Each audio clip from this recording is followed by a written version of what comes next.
distribution of opportunity to say that talent is equally distributed, but opportunity is not.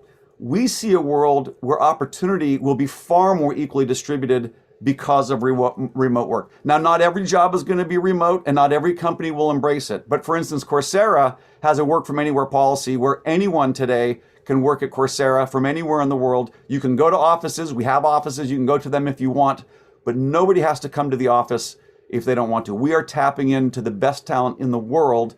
And I suspect because of the war for great talent, many employers will do the same thing. So now let's talk a little bit about platforms. So here's a quote from Mark Andreessen. He's a technologist, so the quote is a bit technology skewed. It says, a platform is a system that can be programmed and therefore customized by outside developers who are users of the platform, and in that way adapted to countless needs and niches that the platform's original developers could not have possibly contemplated, much less had time to accommodate.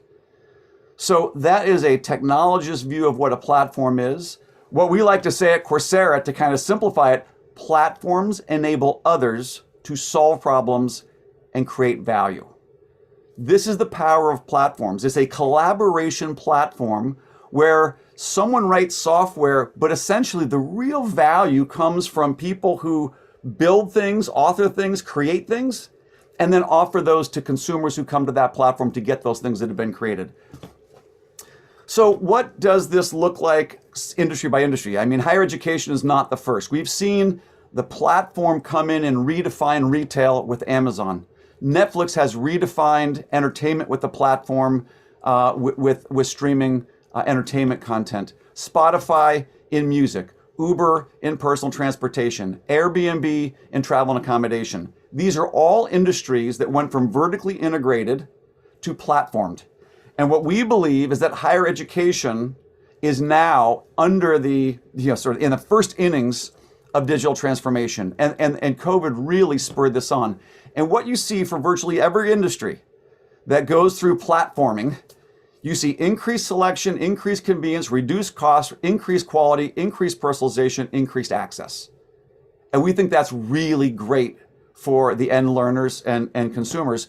And what a lot of people miss is a lot of the power comes from collaboration, the ability to open up the opportunity for anyone in the world to solve problems that folks have using that platform. So platforms are the story, in our opinion, the story of collaboration. And so the story of Coursera started with a collaboration between Andrew Ng and Daphne Koller back in 2012. They're two computer science professors from Stanford. They have a mission to provide universal access to world-class education. And this collaboration between two professors turned into a collaboration among just a few universities. This was back in 2012. The first 5 universities that joined together on Coursera were Michigan, Penn, Princeton, and Stanford. We are a B-certified corporation, so a lot of that ethos of Coursera.org and that mission to bring high-quality education to the world is actually now encoded in our legal charter in the state of Delaware to balance the needs of stakeholders, not just the shareholders. And this collaboration of two professors has turned into a collaboration among millions of individuals, hundreds of different institutions, and thousands of businesses and governments and universities who have access to this content. So today, Coursera is a platform of 92 million learners around the world. 80% of them are outside the US. Those 5 initial universities have grown to 175. We've added industry partners, 75 industry partners like Google and Microsoft and Facebook and others. And together they've authored more than 5,000 courses. And these courses are being made available to thousands of institutions, thousands of universities, thousands of businesses, and hundreds of government agencies who are looking to create skilling for their employees and their students and their citizens.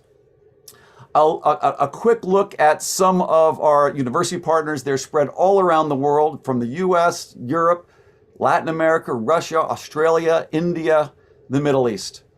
In the Middle East, some of the most notable universities are authoring on Coursera, and we're very, very grateful to have them as partners. We have many courses in Arabic, either translated or originally in Arabic, but another great thing about platforms is you can have such a diversity of content on these platforms. I mentioned we also work with industry partners. And so these platforms allow not just universities, but industry partners who want to train people on how to use their products, whether that's a cloud platform or whether that's a chipset or whether that's a 3D gaming engine. The world of tech is in the business of educating consumers and developers on how to use their technology. In terms of individuals, platforms make content and learning available to everyone in the world. And what we're seeing is the fastest growth rates on Coursera coming from emerging markets, markets which often don't have the same level of access to higher education that developed countries have. In the Middle East, we see learners that are younger, they skew slightly more male, and they are far more likely to be on mobile devices than in other parts of the world. We're also seeing incredible collaboration between universities and industry on Coursera. A good example of this is the Google IT Support Certificate. So Google wanted to create a certification program for IT support. There's a lot of demand for this job. The job does not require a college degree. The job does not require any prior experience, and the skills can be learned fully online. So Google built a 5-course series that allows people to get the skills online and then get introduced to what we call career pathways. We have 150 hiring partners who've partnered who are looking for IT support professionals. And now a lot of universities are giving academic credit towards a bachelor's degree for people who have finished this industry certificate. So what you see is a world where many, many people, millions of people, will be able to start their education with an industry relevant professional certificate, get a job making a good pay, often remote job, and while they're working, get their bachelor's degree fully online and get credit for that degree because of the original learning that they did in those professional certificates. To date, we've had over 2 million enrollments in these professional certificates. And what we've been doing over the last few years is working with industry partners to say, first, where are the high demand entry-level digital jobs that don't require a college degree and don't require any prior experience, and the skills can be fully learned online? Here are a bunch of them. And then we approach the industry partners. They build usually a 4 or 5 course series, and then that becomes really the basis as a digital learning on-ramp to a new career in social media marketing and cybersecurity and UX design, sales operations, etc. And increasingly what we're doing is we're actually working with accreditors who are making recommendations to universities. So in the US, this is the American Council on Education. They're giving credit recommendations to universities to say, we've reviewed the rigor of this material. We believe that this certificate is worth 12 credits towards a bachelor's degree. And country after country, we're starting to see ministers of education work on this kind of credit recommendation process. I mean, India is making a big move here as well, so that not just universities, but also industry can help in the creation of content that can count towards a college degree. We see that these entry-level professional certificates are especially interesting to women who are starting to learn not only STEM skills online, but increasingly the skills to these entry-level digital jobs. And especially during the pandemic, we've seen a big ramp up in the share of enrollments accounted for by women. Now, I want to show you a little bit about, so what's this e-learning platform really look like? At the risk of it looking too much Coursera, but I hope that my colleagues will share some of the cool features of theirs as well. Just wanted to give you a taste of what's possible using technology. One is the learning can happen in every language through translation and also through native content. So on your desktop device, on your mobile device, right to left in Arabic, standard in thousands of courses on Coursera. You also can learn on mobile devices, not just desktop. And what's really cool about this is you can download all the courses onto a mobile device so that if you have intermittent connectivity or if you have intermittent power, and in many parts of Africa, the Middle East, Latin America, learners don't have continuous access to the power grid or to connectivity. They can be learning anytime, any place, and then it syncs up the next time that they get close to a hotspot or a data plan. Speaking of data plans, data can be very expensive to learners. So we're also creating ways to download courses, what we call low data download. You can basically select the resolution and download courses onto your mobile device that are compressed with fewer frame rates. It's a great way to save time and money in terms of downloads for people, but it really increases accessibility to learning. There's not just video lectures, there's also hands-on projects. So the ability to learn digital tools step by step with an instructor, fully in a browser without downloading any software. No matter what your compute is, no matter what your storage is, no matter what your bandwidth is, so long as he has some, you can have full compute ability to run actual digital software and learn how to use Photoshop, learn how to use Tableau, learn how to use SAS, all in a browser. So the ability for learners to get access to digital hands-on skilling is far higher, with platforms than with non-platforms. AI is a huge part of what's also possible with platforms. The ability to have personalized learning, have personalized coaches that really tailor the learning experience to each individual. We've also connected platforms. So if I could pull this up, it looks like it might be loading. We have a plugin with Zoom where you can do a Zoom lecture in Zoom, and using a Zoom app, which is live, it's called Live to Coursera, you can actually, as you're recording your Zoom lecture, it automatically is creating an online course on Coursera that's immediately available on Coursera with nothing else. You simply say, record to Coursera as you're doing your Zoom lecture. So the ability to connect platforms together, and this is a lot of what NELC is doing, will even amplify more the power of each individual platform. We also have a lot of great examples, and I won't go through all of them, but I just pulled out 3 of large institutions using platforms to make a big difference. So one of our biggest public sector partners is the Abu Dhabi School of Government. In the last few years, they've trained more than 60,000 individuals, over 1 million hours of learning, over 125,000 courses completed, all online. We're working with the Ministry of Education and many of the top universities in Morocco. 18 universities will be using Coursera for Campus for all students coming through their first year of undergraduate programs. We expect this to be something that reaches over 300,000 people in just the next few years. And then finally, during COVID, we worked with the Commonwealth of Learning, another sort of institution serving institutions. They actually serve 54 different Commonwealth countries around the world.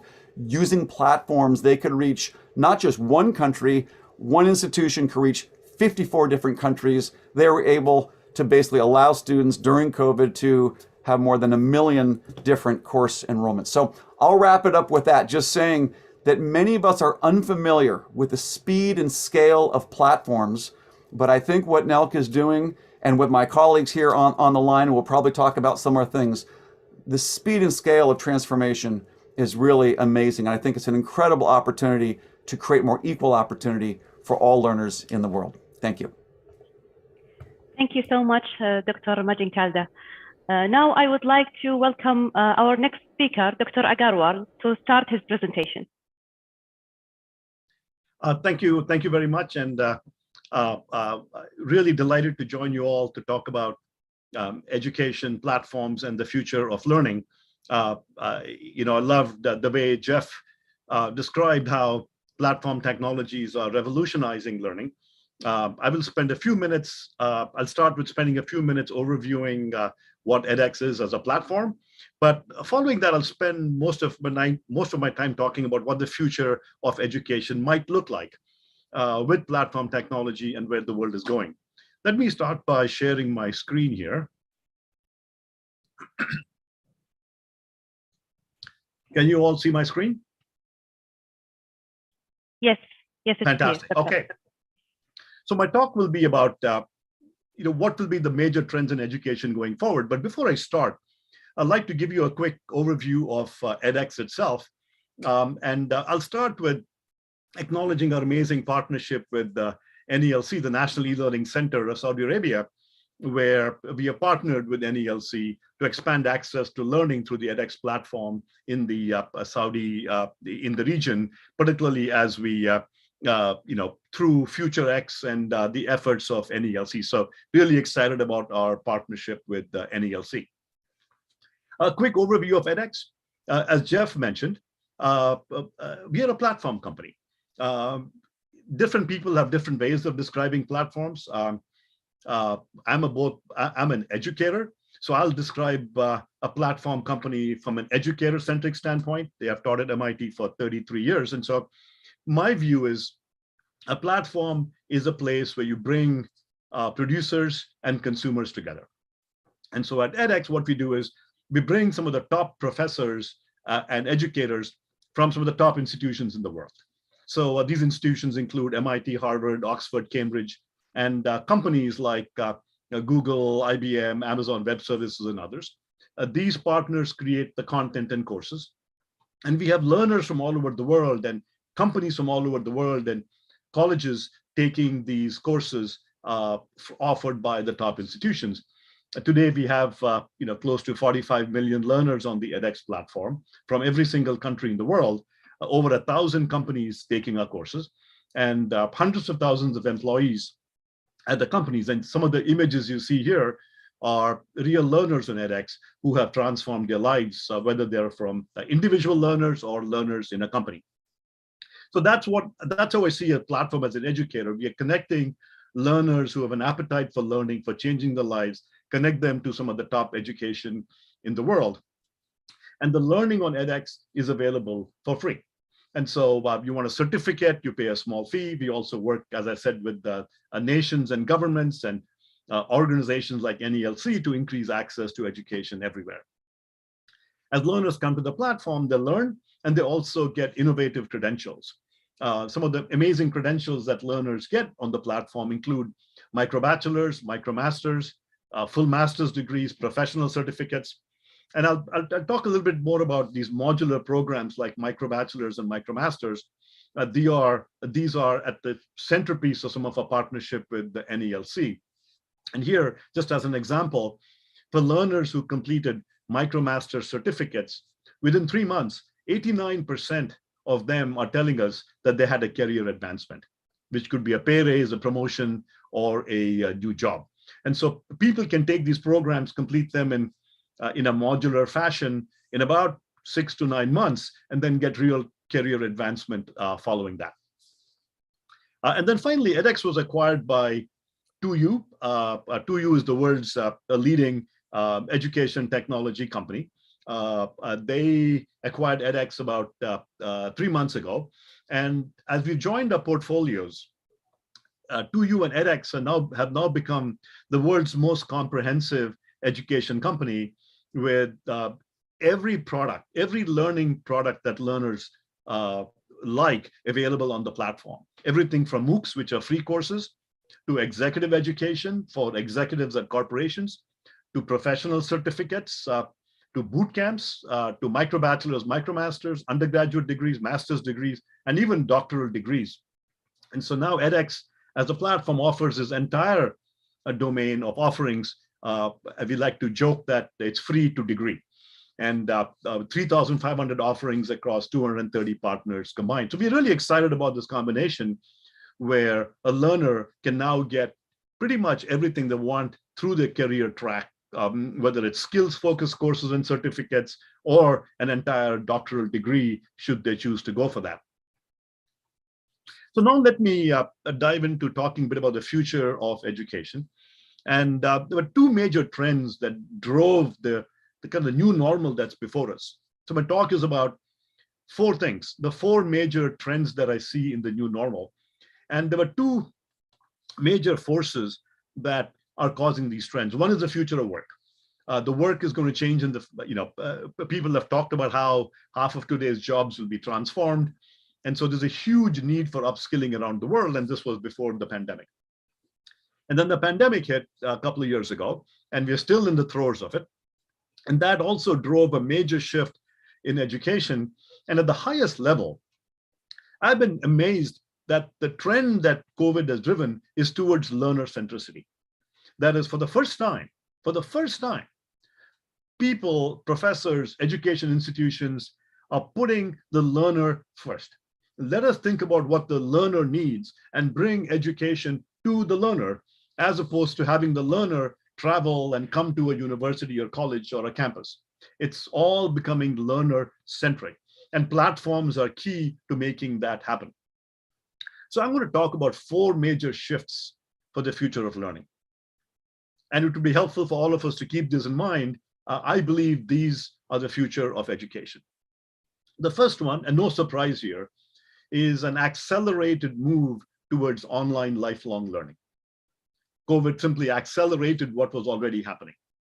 The second is a big shift to shorter modular programs.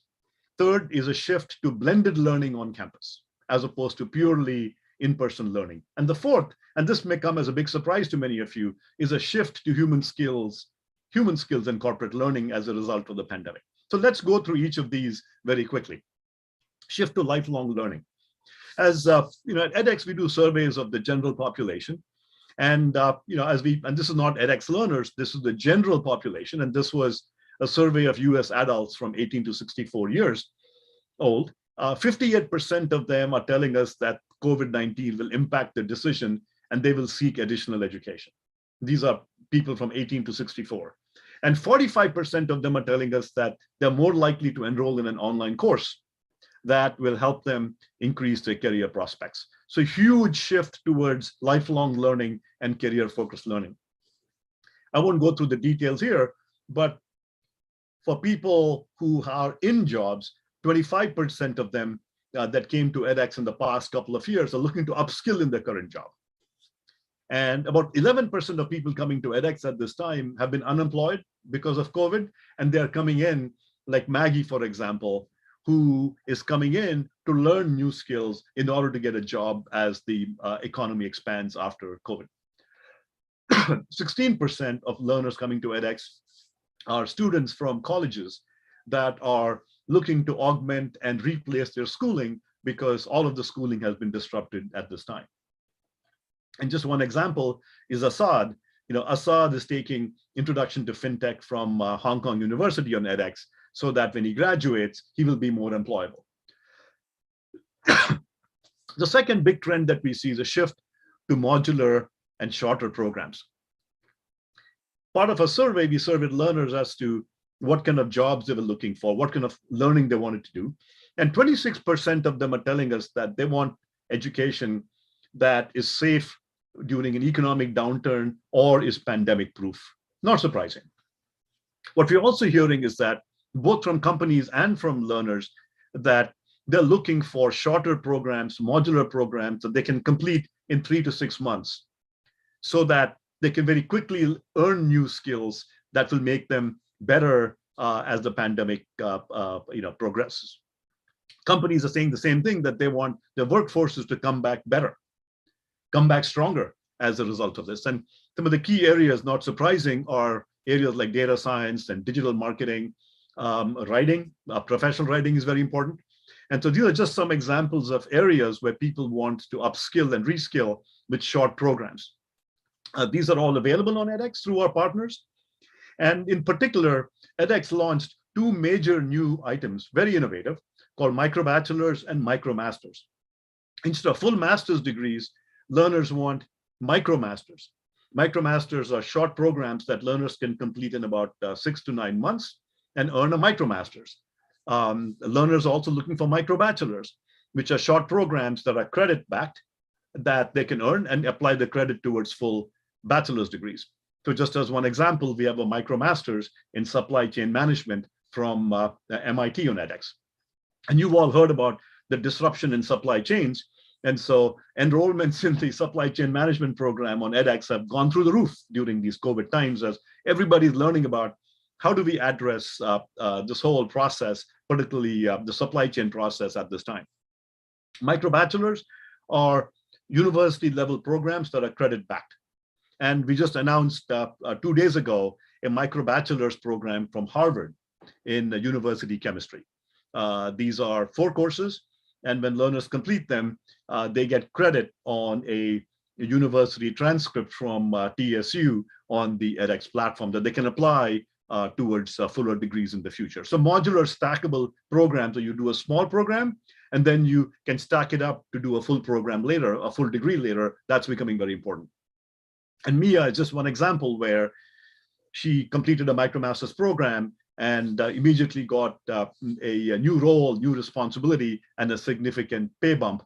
And it's very important for Gen Zs. You know, if you look at the Far East or India and other countries, this is the population that is exploding, and they're looking for these new skills and categories.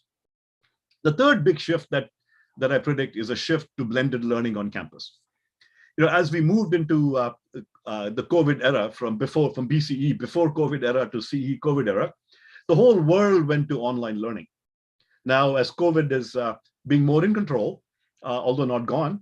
We see people switching back to traditional education, but I see the future as blended. I see the new normal of education as blended, even on campuses, where I predict that in the future, roughly half of the learning on campus will also be completely online and half will be in person. To help that trend, based on major requests from our university partners at edX, 2 years ago, we launched edX Online Campus. edX Online Campus is a way where we make edX courses, a catalog of courses, available completely for free for universities and colleges around the world. So if you're a university or college, you can enroll all your campus students completely for free in this catalog of edX courses, including free certificates. And you can take Harvard courses, MIT courses, courses from the top universities completely for free for your campus students, including certifications for free as well. Let me be clear, not just the courses, even the certificates are completely for free if your institution signs up for edX Online Campus. And we have over 1,000 institutions around the world who have already signed up into this program. And lastly, I'll talk about the shift to human skills in corporate learning. So before COVID in 2019, we do surveys of our corporate learners on a regular basis. And as we talk to corporations, the top 15 courses being taken by employees at companies were, no surprise, in machine learning, AI, business, data science, computer science, and so on. Mostly what you might call tech and hard skills. Top 15 courses. But then during the pandemic, as we continued doing the surveys, from companies began to focus more and more on what you might call human skills.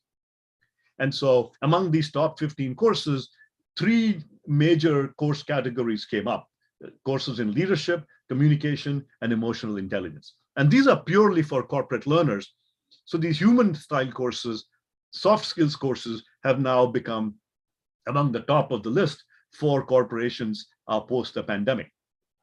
So very, very interesting to learn how even corporate learning is evolving post-pandemic. So to summarize very quickly, I see 4 major shifts in the future of learning: the shift to online lifelong learning, shift to shorter modular programs like micro bachelors and micro masters.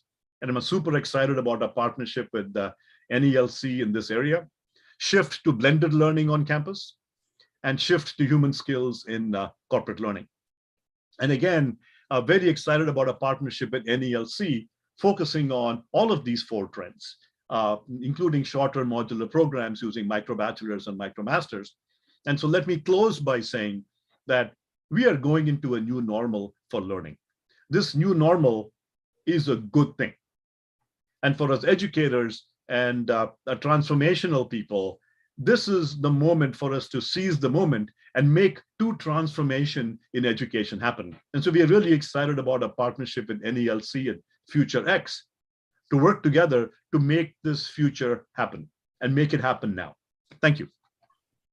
Thank you so much, Dr. Anand. And we are also in NELC very happy for this partnership. Now I would like to invite Dr. Al-Harbi to start his presentation. And we would like to inform the participants that Dr. Al-Harbi's presentation is in Arabic and the interpretation is available in English.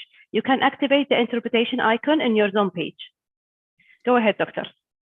السلام عليكم ورحمة الله وبركاته. الأخوة والأخوات الحضور، أسعد الله مساءكم بكل خير. بداية أنا أحب أشكر سعادة مدير عام المركز الوطني للتعليم الإلكتروني على تنظيم هذا المؤتمر الهام، وأيضا على دور المركز في ضبط جودة البرامج التدريبية المقدمة عن بعد، وأشكر جميع المنظمين ومشارك في تنظيم هذه الفعالية.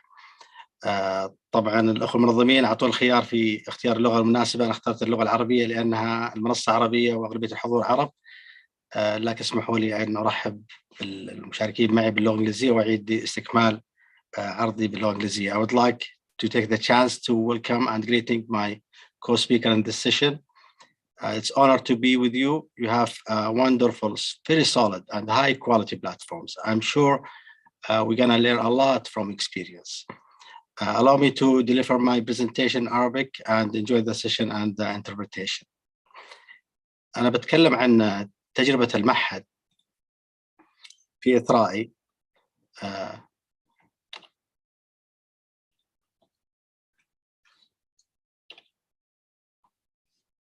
وراح أبدأ في البداية في إطلاق المنصة.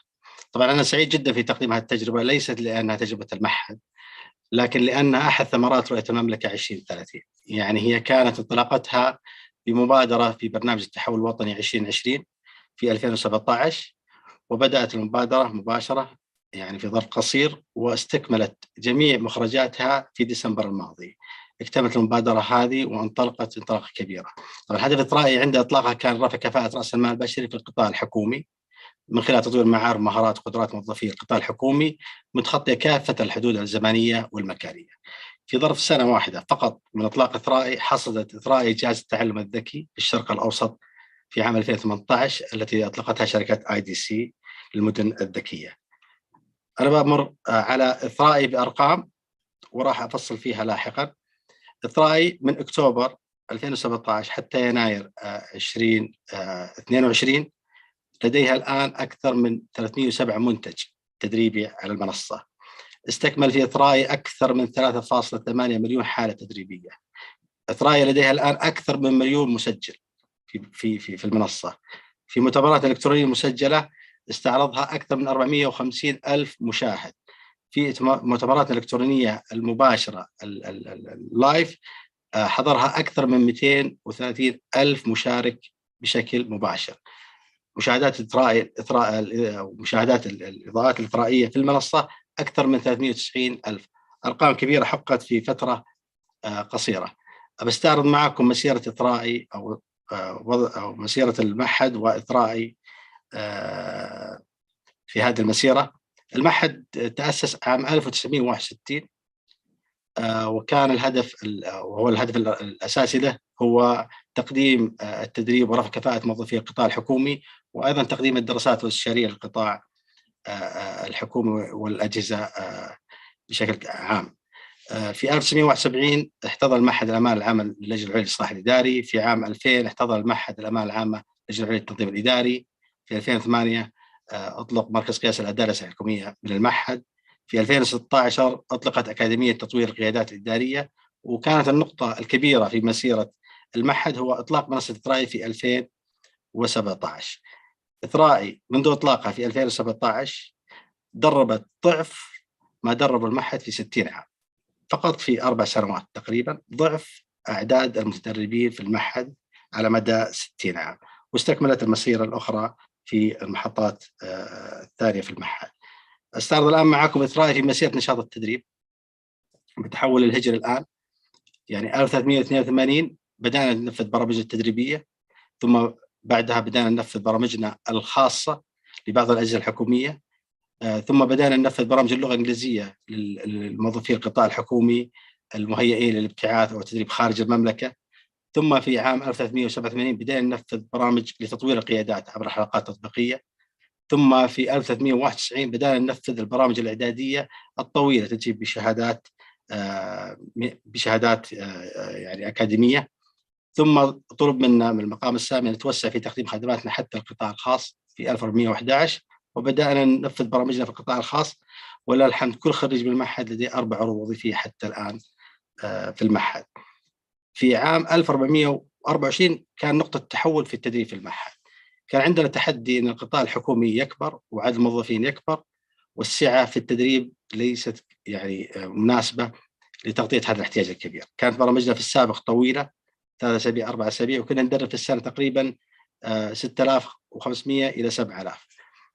توجهنا إلى البرامج القصيرة والتوجه العالمي، وبدأنا نركز أو نطور برامجنا قصيرة تركز على قدرات محددة مدتها من 2 إلى 3 أيام، وبدأنا نتوسع في البرامج هذه، ووصلنا إلى أكثر من 90,000 متدرب في السنة في المعهد بشكل حضوري. لكن عندنا مشكلة أن المعهد متواجد فقط في 4 مناطق في المملكة، موجود في الرياض، وموجود في منطقة مكة المكرمة، وموجود في المنطقة الشرقية، وموجود في منطقة عسير. مناطق المملكة الأخرى لا يوجد فيها فروع المعهد، وانتشار جغرافي كبير جدا، وفي موظفين في هذه المناطق يحتاجون تدريب للمعهد. فبدأنا في تنفيذ برامج في الجامعات. جميع الجامعات تقريبا لدينا مذكرات تعاون معها، فبدأنا ننفذ برامجنا في الجامعات لتلبية هذا الاحتياج. فبدل ما ينتدب 25 متدرب المعهد ننتدب فقط مدرب إلى المنطقة، ونستخدم قاعات الجامعات في تنفيذ برامج التدريبية. لكن أيضا هناك مشكلة، أن مهما قدمنا حتى في المناطق السعة المكانية والسعة البشرية لا تكفي لتغطية الاحتياج التدريبي.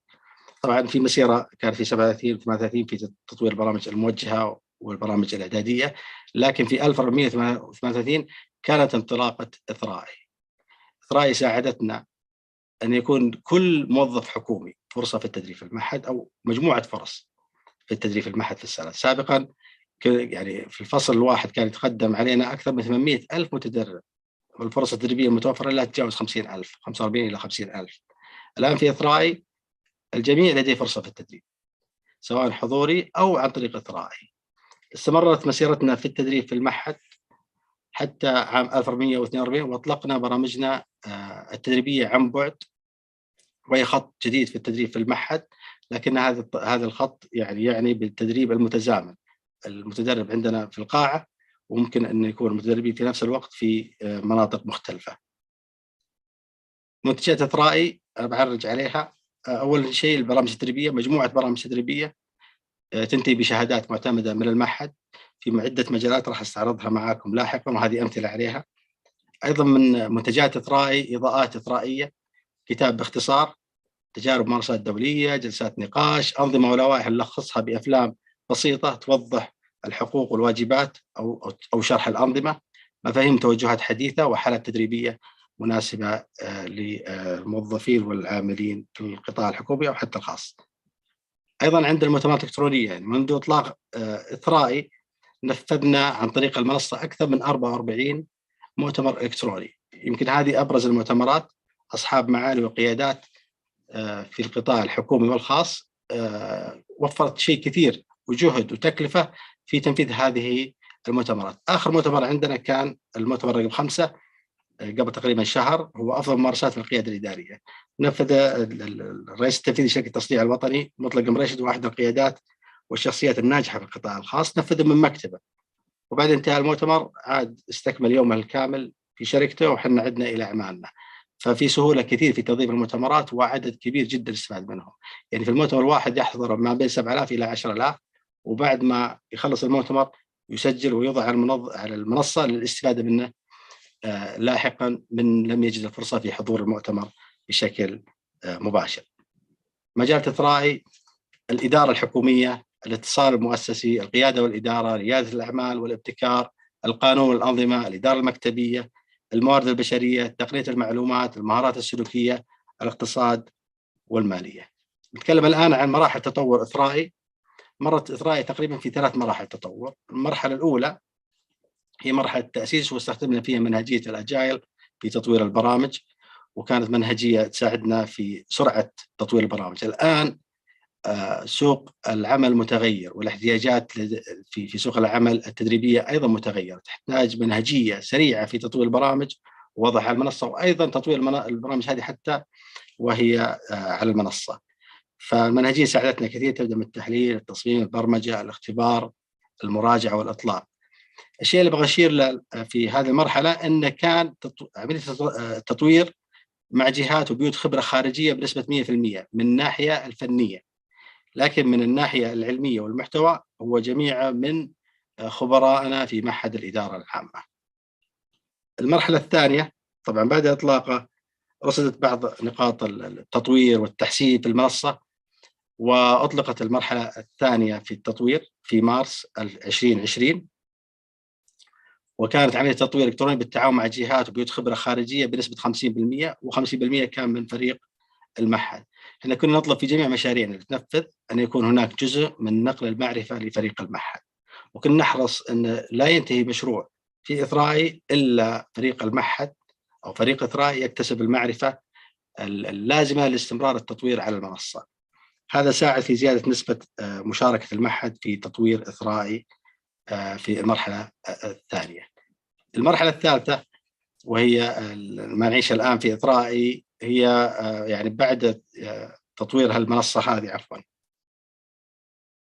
المرحلة الثالثة بعد تطوير إثرائي كان هناك استفادة كبيرة من الأفراد والمؤسسات، وطلب عالي على خدمات إثرائي، فنحتاج نتوسع أكثر، وتقديم إثرائي ليس للأفراد والموظفين بل للمؤسسات أيضا.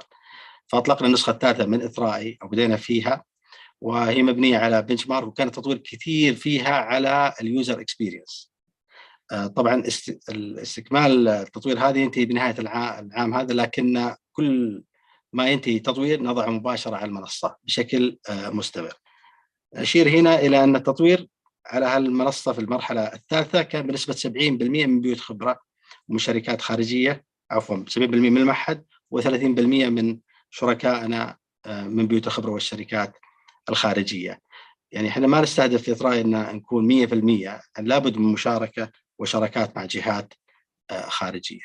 فريق إثرائي الأساسي فريق التصميم المنهجي كخبير علمي ومراجع وكاتب سيناريو، وفريق الإنتاج الفني يرى الطريقة المناسبة في إخراج البرنامج التدريبي، يا موشن جرافيك، يا تصوير مباشر، يا سكرين كاست.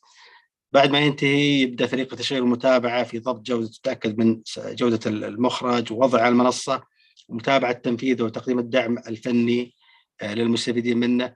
في عندنا فريق لتطوير الأعمال يرصد كل مجالات التطوير في إثرائي، ويرصد أيضا المنصات المنافسة وفرص التطوير اللي ممكن نستفيد منها في منصتنا. ويمكن فريق التطوير هو موجود معنا أيضا في هذا السيشن. عندنا فريق لإدارة العقود والمشاريع، كل برنامج تدريبي أو منتج له إدارة مشروع وله مدير مسؤول عنه يتابع حتى إكماله، وأيضا في مشاريعنا مع شركائنا الخارجيين. في المرحلة اللي تكلمت عنها الثالثة أطلقنا إثرائي للتدريب المؤسسي. الآن الجهات كثيرة تبغى تخصص أو كستمايز تريننج لموظفينها، يعني فحنا أطلقنا التدريب المؤسسي بحيث أن أي أو جهة حكومية أو شركة أو أي منظمة تستطيع أن تأخذ منصتها الخاصة بها بهويتها وتضع فيها البرامج التي تناسب موظفينها، وأيضا تستطيع أنها تبني برامج خاصة فيها وتعقد المؤتمرات الخاصة فيها، وحنا نساعدهم أيضا في تطوير هالبرامج هذه إطلاق في التطوير الثالث. ومجموعة عملاء استفادوا من التدريب المؤسسي، منصات إثرائي المؤسسي، وهذه مجموعة منها. آخر جهة يعني معاها بدينا اللي هي وزارة الاقتصاد والتخطيط. ما يميز إثرائي منصة محلية باللغة العربية متكاملة، كوادر وطنية مؤهلة، تطوير وفق مواصفات ومعايير تدريبية وتكنولوجيا محددة ومعتمدة. من ناحية تدريبية منتجات تدريبية عديدة متنوعة ومربوطة بالجدارات التخصصية. أيضا من ناحية التقنية واجهة مستخدم واضحة وسلسة، وأنا أدعو الجميع الحضور لزيارة إثرائي والاستفادة منها. هي ممكن أن يحضر برامجها التدريبية ويستخدم خدماتها سواء على الديسكتوب أو الموبايل أو التابلت أو أي جهاز إلكتروني. تدعم معايير ال XAPI، يتبع سلوك المدرب أثناء استخدام المنصة، ونحصل على تقاريرها، ونبحث عن مجالات التطوير فيها بما يناسب المستخدمين للمنصة.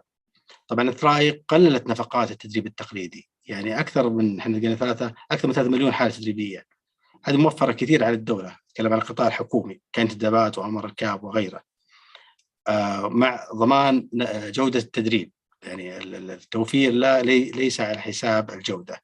الاستدامة المالية، حنا بدأنا إثرائي كمنصة للقطاع الحكومي، وتوسعنا فيها الآن أن تكون منصة أيضا للأفراد والمؤسسات، وبدأنا نستكشف أن هناك دخل هذه المنصة يساعدنا في تطوير خدماتنا والتوسع فيها، ونهدف إن شاء الله أنها تكون منصة العربية والخيار الأول في التدريب في المحتوى العربي.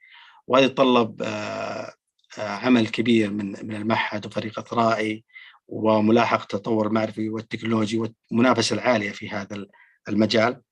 أيضا الاستمرارية، الحاجة إضافة المزيد من المنتجات، حاجة إضافة المزيد من المنتجات الجديدة لإثرائي خاصة البرامج التدريبية. يعني حاليا في إثرائي فيها 308 منتج، لكن حنا نستهدف أن المنتجات تطويرها يتم بوتيرة أسرع وزيادة كبيرة، وهذا يضمن استمرارية إثرائي وتنافسها مع المنصات الأخرى. الدعم الفني أيضا هذا التحدي موجود في إثرائي، زيادة المدربين والخدمات تتطلب أيضا زيادة دعم فني وإمكانيات تقنية في المعهد لتوسعها. أنا أتمنى أني ما أطلت عليكم، بس ودي في النهاية أشكر معالي مدير عام المعهد دكتور دكتور بندر بن سعد السجان على دعمه وتوجيه وإشراف مباشر على المبادرة هذه. أشكر فريق إثراء الرائع في المبادرة. أنا يمكن قدمت العرض هذه وأنا أقل واحد يعني جهدا في المبادرة، فريق رائع في إثرائي في المعهد. أيضا أشكر بشكل خاص مالك المبادرة والمشرف يعني السابق على المبادرة، وساعدنا كثير في تطوير وقفزات في إثراء الدكتور عبد العزيز قصير، ندعو الله له التوفيق والسداد. شكرا لكم جميعا. شكرا جزيلا دكتور بدر. Thank you so much دكتور الحربي. I would like to invite our last speaker, Mr. Hancock, to start his presentation.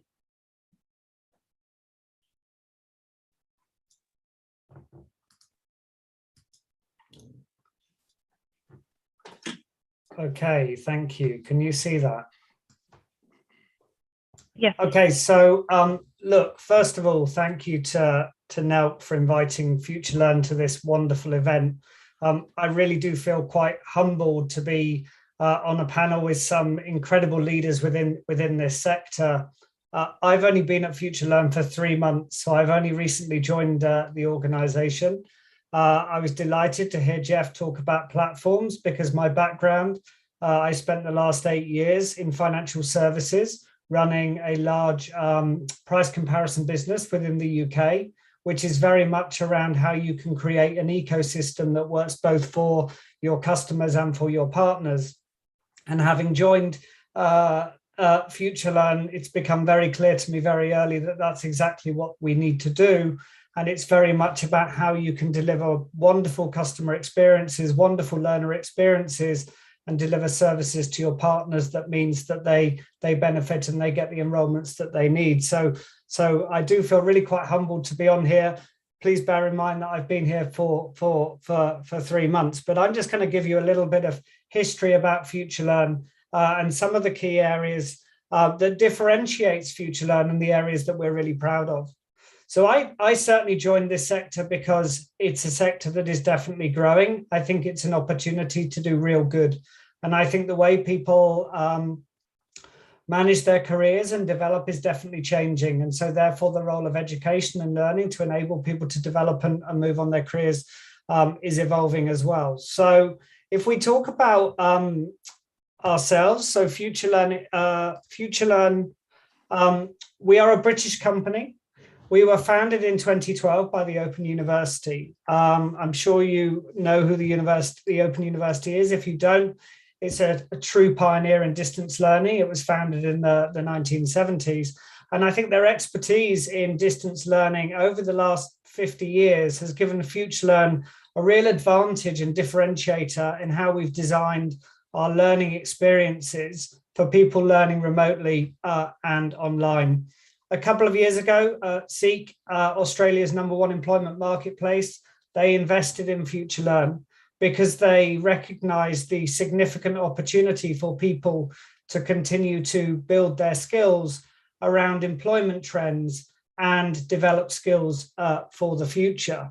So their investment has not only enabled FutureLearn to scale, but it's also brought us a really valuable viewpoint of what's taking place within the employment market and what trends we should then be focusing on to deliver those services to our customers. Certainly the mission, which is to transform access to education, was a very key pull to me. I think it's really important that irrespective of background, people have the opportunity to develop new skills and to learn. And so that was a real pull for me to join the organization. If we look at it from a learner perspective, what does FutureLearn try to do? We want to allow people to access courses anytime, anywhere at an affordable price. And we need to ensure that we are consistently delivering high quality education in digital formats. And again, that's an area that really interested me, how we can leverage data, how we can leverage technology to deliver learners a different experience in a digital world. It's not just taking a classroom experience and just replicating it online. How can you actually deliver those experiences using digital innovation? So our courses are clearly thoughtfully designed with step-by-step, week-by-week modules And social prompts is a really big part of it, which I'll come onto in a moment. And we have a good reputation for quality and recognised for a number of British and Australian educational partners. That means our certificates and our accreditations are really creditworthy for employers and for others. When I joined, everyone was talking to me about pathways. And for a while, it was, well, what do you mean by pathways? And very quickly it became clear. It's effectively how you can enable people to create this concept of lifelong learning. And whether it's educator-led or machine learning-led, how can you help somebody develop new skills and re-engage them and offer them different courses depending on what they want to do? It may be they want to stay within their existing career, or it may be that they want to pivot into a different career. Social learning, as I say, is a big part. And social learning is really about how you can create an environment where you have peer support, where in a digital environment, people can support each other, creating these socially connected experiences, which empowers individuals to learn together, either from each other or, of course, from experts. And what's the outcome of that? So we've got 18 million learners on our platform, and they are very much aligned to our quest to learn and improve their lives. Obviously, we are a marketplace, we are a platform, so we need to ensure that from an educator and from a partner perspective, we deliver to their needs as well. And in the short time I've been in the organization, I think it's becoming clear that those needs have evolved quite rapidly in the past 12 to 18 months around the pandemic, of what they actually need, services, and how we can help them deliver to their learners. So we offer a ready-made marketplace platform where partners can take existing courses.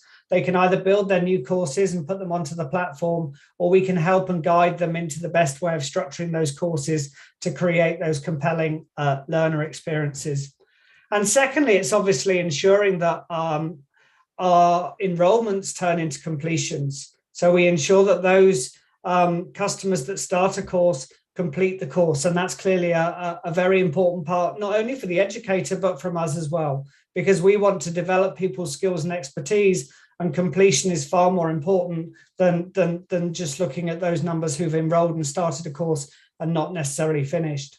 So for me, it's very much around how, as we move forward, and this touched on what Jeff was saying around different sectors, is how we can use data, how we can use technology, and how we can move forward the experience of digital learning, because the world is moving quickly and consumer demands are changing.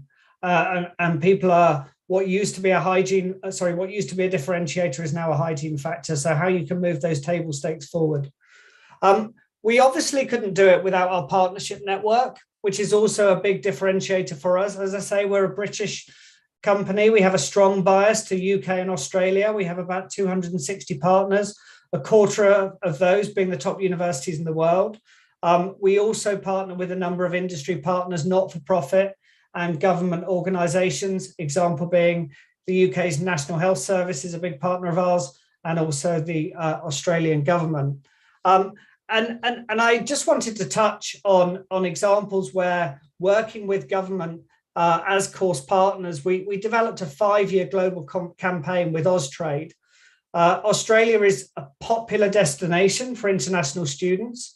Austrade chose to work with Future Learners, part of the Study with Australia initiative, whereby the Australian government wanted to showcase the expertise and value of Australian education to global learners.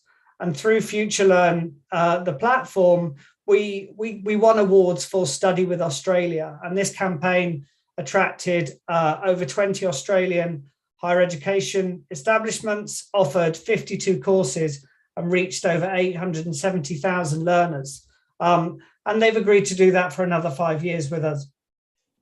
So why do our partners and learners love us, and how are we going to really evolve that? Well, we've got a diverse learner base, which was also a real pull to the sector as well, because it really is an international learner base. And we've got a diverse learner base across the world. As a British company, clearly we're strong in the UK, but the British education system is renowned internationally. And I think that's why we've attracted students across the globe and we are seeing similar trends around growth in certain countries that Jeff pointed out earlier. Our largest audience base is the Gen Z, millennial age group. This reflects that age group which is looking to advance their careers. So, and our data is showing that the majority of future learners take these courses for professional development as opposed to hobbyist or academia.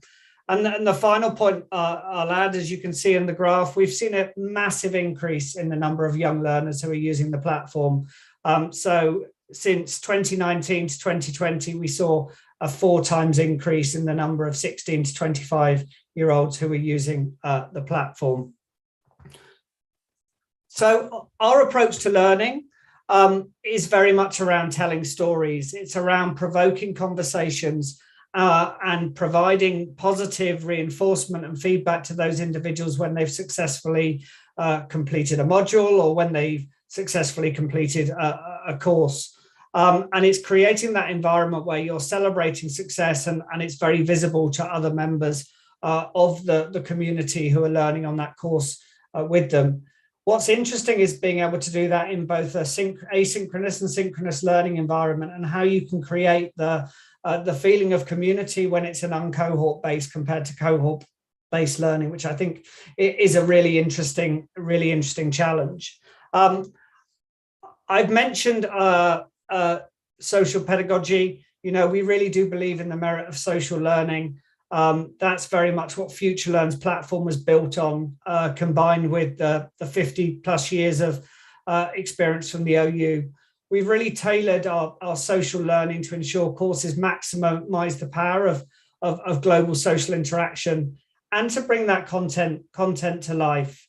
And I think there's a lot more that we can do in that area, because social interaction is evolving in the digital sphere all of the time. You only need to look at the big social networks to see how quickly that is evolving too.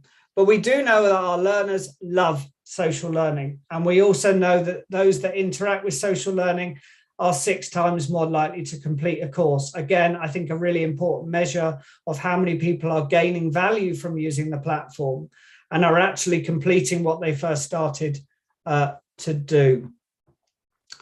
So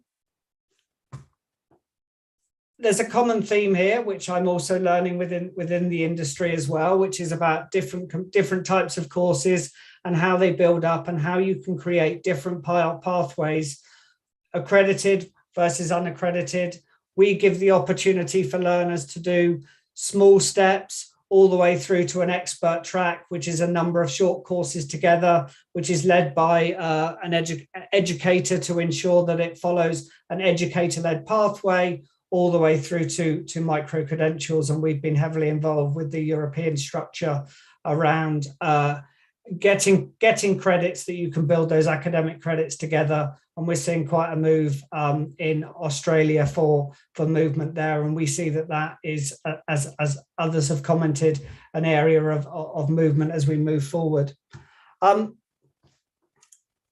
We cover a number of different sectors. We do have a slightly more, we have a more female bias. Healthcare, education, sustainability, business, digital, media, arts. That's really where our heartland is. And each of these areas, they address things that are of really important global importance. Again, a key driver of me joining the organization. And we understand that these 6 areas are also important for learners and educators in Saudi Arabia, because we know it pursues the vision for 2030. I won't dwell on this too long, but just to take an example of healthcare, for example, and we've all seen that the pandemic has driven behaviors and changed our whole lives for everybody. An example of this, at the beginning of the pandemic, in a rapid response to COVID-19, we built a number of courses for healthcare professionals and for the wider general public. A course we built with the London School of Hygiene and Tropical Medicine. It became the world's largest healthcare course. It generated 235,000 enrollments on a single run and was then translated into into 7 languages. And in spite of the challenges that healthcare workers have faced over the past 2 years, we are seeing a record interest in the UK with a number of people inspired to get into nursing. If you look at figures from UCAS, they show that more than 56,000 people have signed up to a nursing course since early 2000. Another example, business and management. In this example, we work with a partner such as Accenture, and that helped 500,000 young people who were not in education, they were not in employment, they were not training, but to help them get a foothold. And we've got a number of examples where we've done those things at scale as well. I thought it was appropriate to end on a note about FutureLearn's presence in Saudi Arabia. You know, we've already got future learners in Saudi, so we're delighted to be virtually in Saudi from London today to tell you a little bit about FutureLearn. But from July 2020 to July 2021, we've had over 50,000 enrollments across 500 courses produced by 200 of our partners, covering all subject areas. So we are, you know, we're super excited to be partnering with the National E-Learning Centre on FutureX. Thank you very much for letting me come onto the virtual stage, and I really look forward to the panel session and discussion with the colleagues on the panel. So thank you. Thank you so much, Mr. Hancock, and thank you all for these insightful presentations. We received actually a few questions from the audience, and now it's time to read some of these questions. And I hope we get enough time to hear our speakers' valuable answers and opinions. The first question is to Mr. Majin Kalda.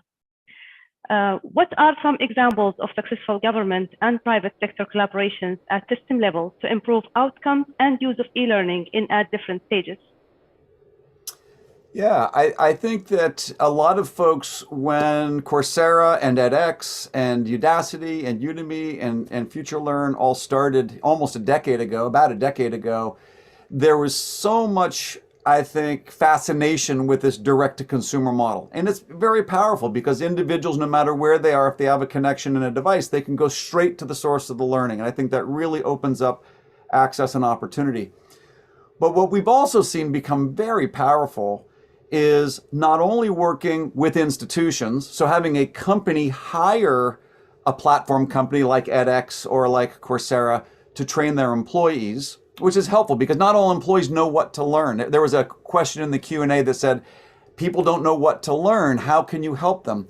We have found that when employers tell their employees, if you want this job, you need to learn these skills. You know, it turns out the employees know what to learn. They have to learn those skills. When governments tell their citizens, these are the jobs that are in demand, and these are the skills that you need to learn those jobs, and here's an accreditation program to earn a certificate to show that you know the skills to do that job, there's a motivation to do that. When campuses say, if you want to get a bachelor's degree in technology, you need to finish these courses, otherwise you can't get your degree in technology. Institutions can really help provide direction and support for learners. What's really powerful, though, is when institutions actually work with each other. And one example in the US is the state of New York. So the government, the Department of Labor, hired Coursera, and they teamed up with the university systems in New York and the business forums in New York, and they talked to the businesses and they said, what jobs are you having trouble hiring? What skills are needed to do those jobs?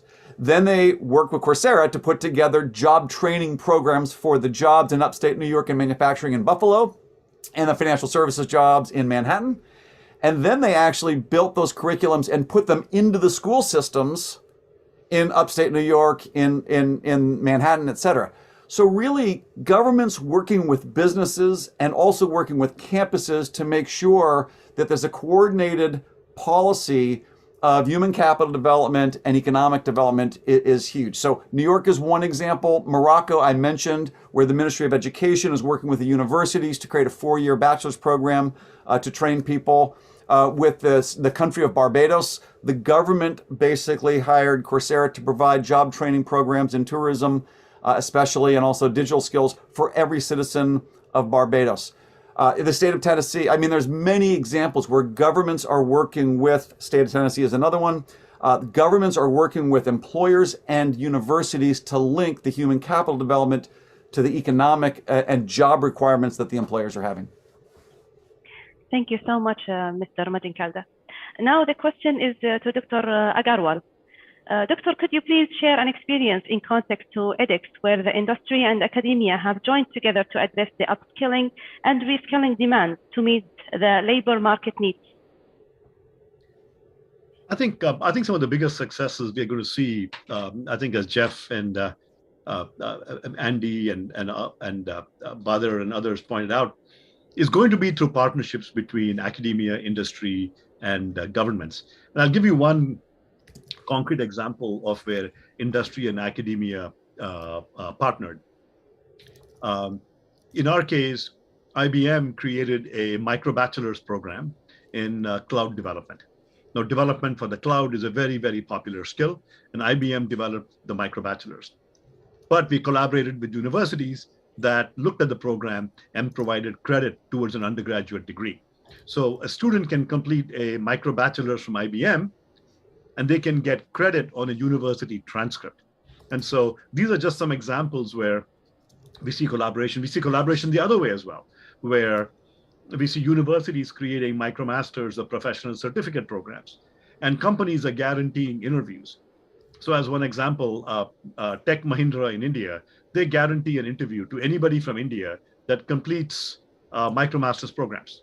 You complete a MicroMasters programs and you're from India, they will guarantee you an interview in topics like cybersecurity, AI, data science, and so on. So these are just some examples of some incredible collaborations between academia and companies. Thank you so much, Dr. Agarwal. What about you, Dr. Al-Harbi? Was there an experience where the industry and academia have joined together through the Institute of Public Administration? Thank you, Hajar. As you saw in my presentation, in the latest version of افتراضي, we proposed افتراضي مؤسساتي, افتراضي for organizations, where agencies can have their own platform with their identity and they can customize it for their needs. And we help them in developing their programs. So these platforms can focus on the needs of these organizations. Also, this platform can be connected to the HR system, where they can track their employees and their performance on the platform. And they can put a track of training courses for each employees and follow their performance in these programs.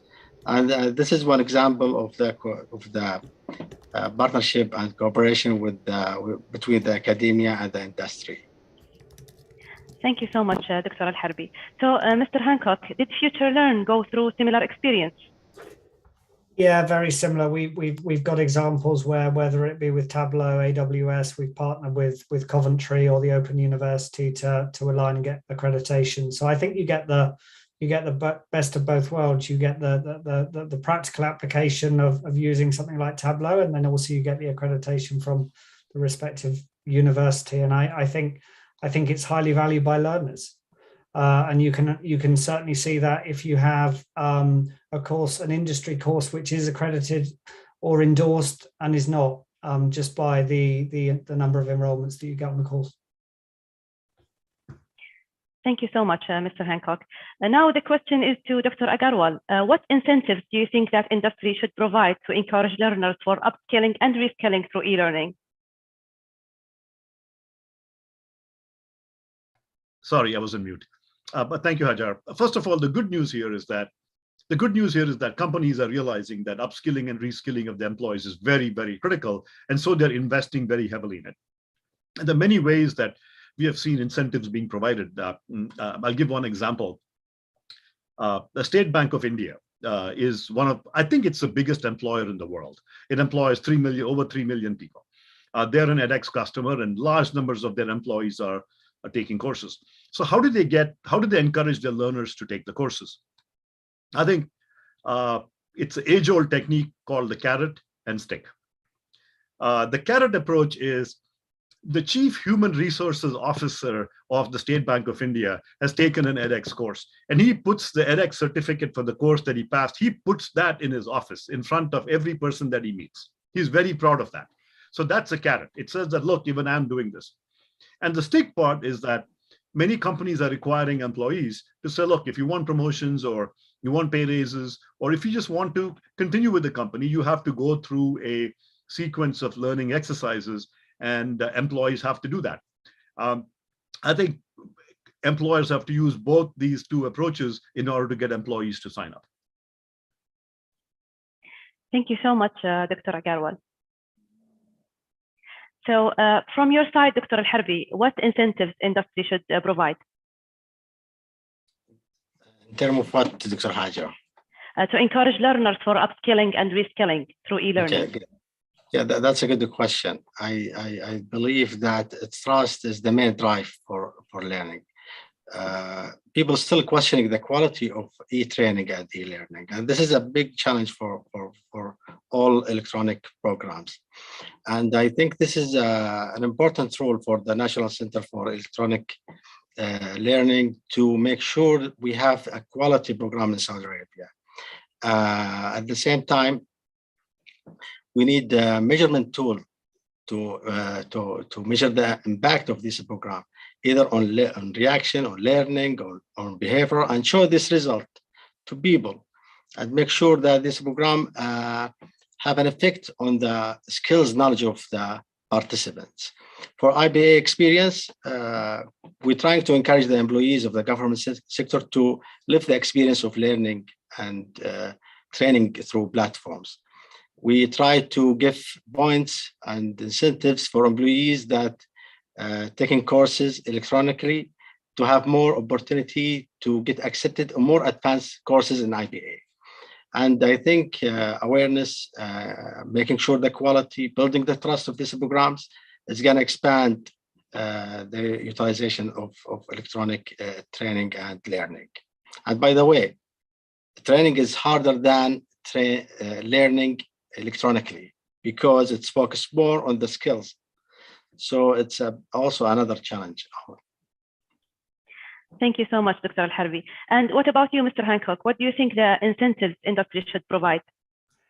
I mean, I think linked to what's going on within the current market at the moment, individuals are becoming much more savvy about the importance of knowledge and education and skills, and are becoming very savvy about, I don't know, other parts of the world, but certainly we've got the great resignation going on, and people are making moves and doing different things, and actually they're very aware of what skills. So for me, it's making sure that we provide environments where people can gain those skills, and industry or organizations need to be far better at retaining talent, and a key way of retaining talent is enabling them to develop their careers within the organization. So I think it's a bit of both. I think people are very aware of the value of continuous training and continuous skilling, and industry organizations need to be better at retaining talent by giving clear career frameworks and giving clear training opportunities to retain that talent within their respective organizations. Thank you so much, Mr. Hancock. The last question goes to Mr. Majin Kalda. What advice would you give institutions on measuring student and teacher experience and engagement through online learning? You know, I think the biggest advice, if you're in an institution, is to look at your institution and ask yourself, how important will it be to move quickly in delivering, innovative learning, and what is the capacity of your institution to move quickly? In particular, your governance structure. How are decisions made? How quickly can you make decisions to try something new, to embark on a new type of learning program, a new type of micro-credential, a new type of policy, a new type of training? What we found, and this is certainly true for businesses, but it is also true for other institutions, institutional agility has a lot to do with the rate of experimentation and learning and progress. institutions that are slow and too conservative, although of course you have to understand risk and mitigate risk, but institutions that are too slow and too conservative will fail to learn and to adapt at a rate that the world demands. They say the world demands. For a university, are you moving fast enough to meet the needs of employers who hire your graduates? Are you moving fast enough to meet the needs of students who want to come to your school to learn skills to increase their economic prospects? If an institution moves more slowly, other institutions will better meet the needs of those employers and those students. If you move too slowly, your economy might fall behind other countries that move more quickly. We're in a global economy now, and rate of learning and agility is very high. So I would say my biggest advice is, what is the capacity for learning and agility of your institution? Try to speed up that velocity. Thank you so much, Mr. Majin Kalda. We reached to the end of our session today. On behalf of the National E-Learning Center and the International Conference on E-Learning for Human Capability Development, we thank our distinguished speakers for this insightful session and our participants for being interactive during this session. We hope to see you tomorrow in our last session in the conference, which will be about micro-credentials and their role in enhancing future skills. Our dear guests and participants, thank you so much and have a great night. Thank you for having us. Thank you. Thank you for having us. Thank you.